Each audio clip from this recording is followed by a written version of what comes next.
Zarba, gol, mas do'stlar. Voy, Vazini aldadi. Men tepmani olaman dedi. Messi hayron.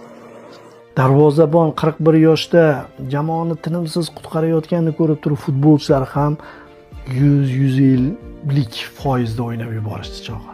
Urugvay, Ispaniya, Argentina terma jamoasi bilan asosiy vaqtda durang natija qayd etish uchun baribir tasodifdan yuqoriroq narsa bo'lishi kerak. Ya'ni futbolchilar qanaqadir fenomenal o'yin ko'rsatishlari kerak. Tabiiyki, Ispaniya bilan 0-0 mayli, Urugvay bilan 2-2 mayli. Endi Argentina bilan kechgan uchrashuvdagi qahramonligi bu doston bo'ladi. Vazini hamda Messi o'rtasidagi kurash bu endi bilmayman, tarix kitoblariga kiritilsa kerak. Cabo Verdening tarix kitoblariga kiritilsa kerak. Chunki 41 ga kirgan posbon, jamoasi yo'q posbon